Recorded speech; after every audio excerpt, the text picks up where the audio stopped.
What I eat in a video share কৰি আছোঁ ৰাতিপুৱা খালী পেটত এয়া মেথি তিয়াই থোৱা পানীটো খালোঁ তাৰপিছত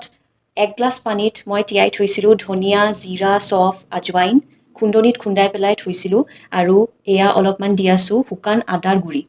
সকলো বস্তু মই যিবিলাক খাই আছোঁ এয়া খালী পেটত সকলো বস্তুৰ বেলেগ বেলেগ কিন্তু বেনিফিটছ আছে কিন্তু আপোনালোকে কেতিয়াও এইবিলাক বস্তু নিজৰ পৰা এক্সপেৰিমেণ্ট নকৰিব চবৰ বডিত কিন্তু চব বস্তু শ্বুট নকৰে যদি আপোনালোকে কিবা এটা ট্ৰাই কৰিব বিচাৰিছে প্লিজ আয়ুৰ্বেদিক প্ৰেক্টিশ্যনাৰ নহ'লে ডক্টৰক কনচাল্ট কৰাৰ পিছতহে আপোনালোকে ট্ৰাই কৰিব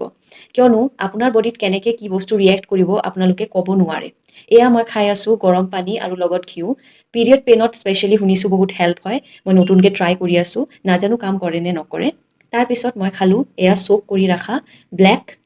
ৰেজিনছ হয় কলা কিচমিচ পানী লগতে খাই দিম তাৰপিছত মই আলমণ্ডছ পামকিন চিডছ আৰু ছানফ্লাৱাৰ চিডছ তিয়াই থৈছিলোঁ এয়া খালোঁ পানীটো পেলাই পেলাই এইবিলাক খাব লাগে তাৰপিছত এয়া খালোঁ মগু দালি আৰু ডালিয়াৰ খিচিৰি লাঞ্চত খালোঁ ভাত ঘিউ বইলড ফ্ৰেঞ্চ বিনছ অমলেট আৰু দাইলৰ পকৰি সন্ধিয়াৰ টাইমত অলপমান ভোক লাগিছিলে কাৰণে বুট আৰু মগু খালোঁ আৰু ডিনাৰত বনাইছিলোঁ অ'টছ উপমা বহুত সোনকালে ৰেচিপি আপোনালোকৰ লগত শ্বেয়াৰ কৰিম